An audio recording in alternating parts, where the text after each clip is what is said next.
We are drawn to water, the source of life, the mirror of the sky. But beneath the surface, in the crushing dark, lies one of our oldest fears, the fear of the unknown, the unseen power lurking just out of sight. Across cultures, this primal terror takes many forms. In Aotearoa, New Zealand, it takes the form of the Taniwha, beings of immense power, tied to the land and its waters, and capable of both immense protection and terrifying destruction. Did you know that stories of Taniwha are still used today in environmental and land rights discussions? They aren't just ancient myths, they're living forces in the cultural landscape. And sometimes, if you know how to look, you can see the ripples they leave behind. Live here, for the Dark Archives. We're in a remote part of the North Island, investigating a series of unexplained anomalies reported near this ancient pool. Locals speak of a Taniwha, not a specific name, just the Taniwha of this place. My EMF is going crazy. Not just electromagnetic disturbance, but a significant temperature drop, consistent with a localized energy drain, or perhaps the presence of something that fundamentally alters the environment around it, something ancient. They say Taniwha are guardians, or monsters, protectors, or predators, but maybe they're just reflections of us. Our hopes for protection, our fears of the wild, untamable world. Understanding them, understanding why we tell these stories, is vital. Because knowledge is our best defense against the darkness. And this darkness, it feels familiar, almost personal. In Maori tradition, Taniwha are powerful, often shape-shifting beings. Their origins are tied to the very formation of the landscape, dwelling in rivers, lakes, caves, or the ocean. Some legends say they were present from the beginning, shaping the world.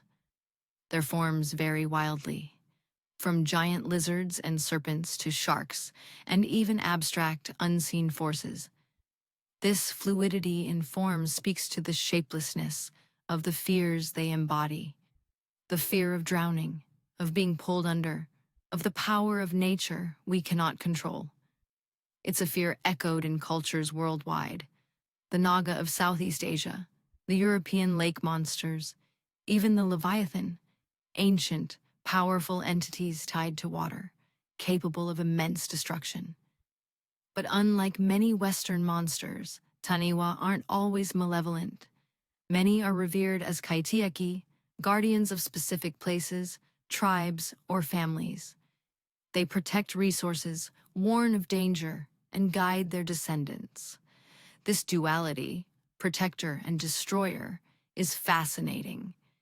It suggests these stories aren't just about fearing nature, but respecting it, understanding its capacity for both nurture and violence. Stories of Taniwha often explain natural phenomena, a dangerous current, a hidden cave, a sudden storm. While science might offer geological or meteorological explanations, these narratives offer a human explanation, a way to personify the unpredictable forces of the world around us. It's a psychological coping mechanism, giving form to chaos. And as I mentioned, their relevance persists. Disputes over land use, infrastructure projects, they can all intersect with areas considered sacred to Taniwha. It's a powerful reminder that mythology isn't dead. It lives on in our relationship with the environment and each other. My sensitivity, this third eye, it reacts strongly to places where the veil between worlds is thin. And water, deep water, it's always been a conduit.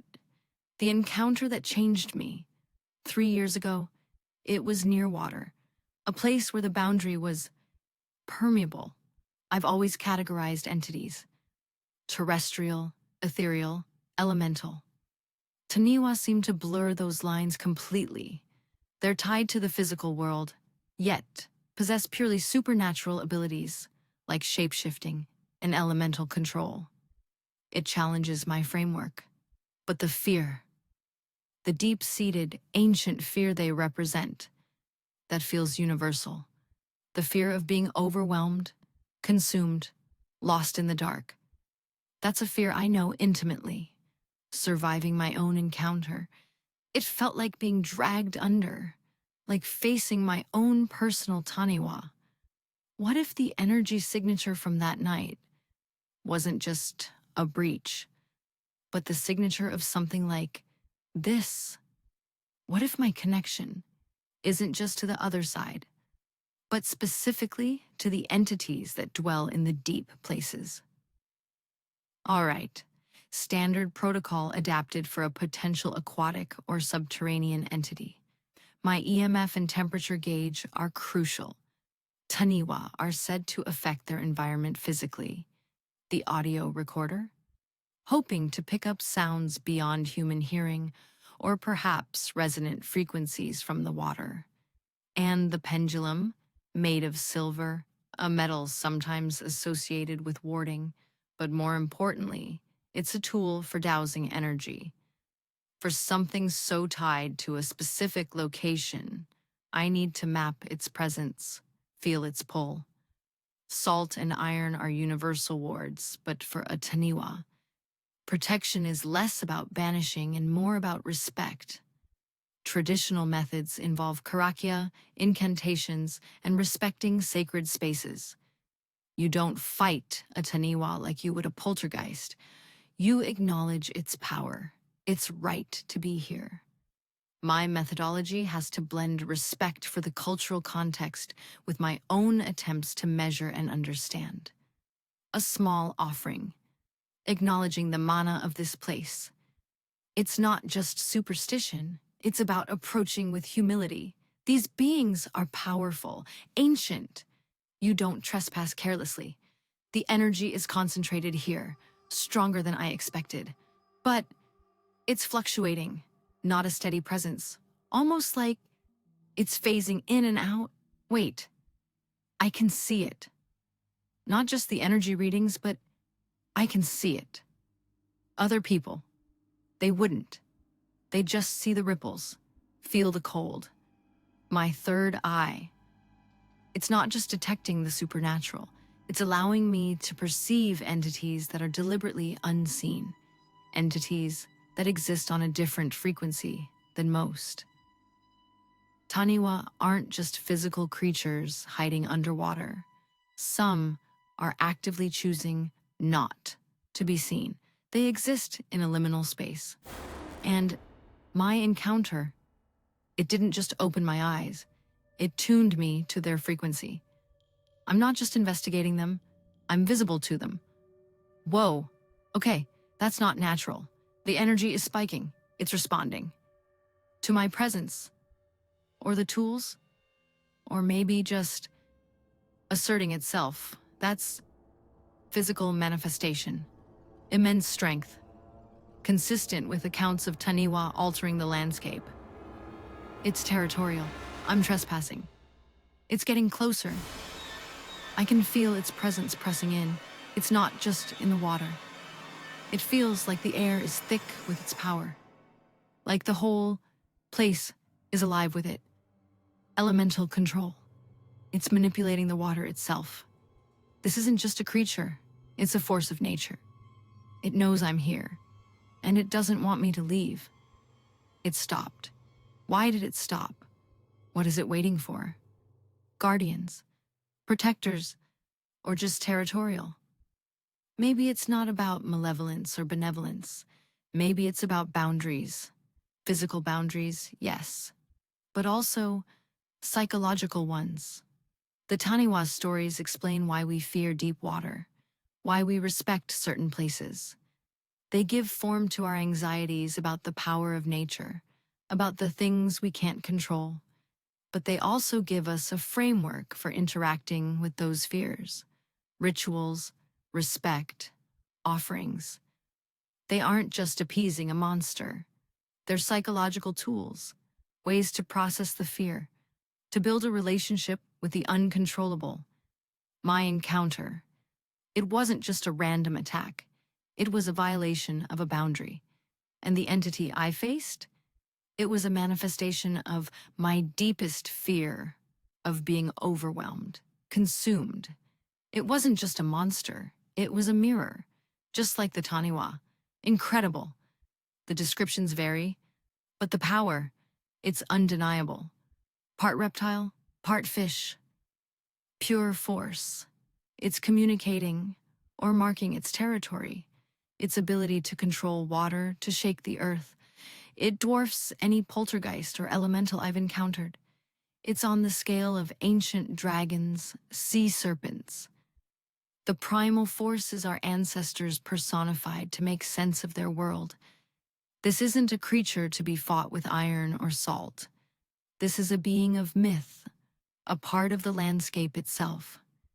Its presence here isn't random. It's tied to this place, its history, its people. It embodies the wildness, the untamed power of nature, and the fear it inspires. It's the fear of that untamed power within ourselves, the part we can't control. It's not just seeing me, it's seeing the fear. It's seeing itself reflected. You are a guardian and a force of nature. You represent the power and terror of the deep places, the parts of the world and ourselves we struggle to understand. It's not just guarding the physical place. It's guarding something else, something tied to the future, a prophecy, a Taniwha, capable of saving or destroying everything. And I'm the only one who can see it. We fear the unknown. We fear the power of nature, the depths we cannot plumb. And we create stories to contain that fear, to give it a name and a form. The Taniwha, they are powerful symbols of that primal fear, but also of respect for the world around us. Across cultures, from the Maori Taniwha to the European water spirit, we see this pattern. Personifying natural forces helps us cope, helps us understand our place in a world both beautiful and terrifying. It's a way to process collective anxieties about climate change, about losing control, about the hidden dangers that still exist despite our technology. Encountering the Taniwha, seeing its true nature beyond the simple guardian-monster duality, it reinforced something for me. These entities aren't just external threats. They are woven into the fabric of human experience, reflections of our deepest fears and our complex relationship with the world. My third eye might show me the supernatural, but it also shows me us, understanding the darkness in the world, in ourselves. That is our best defense. That's all for today's investigation into the shadows.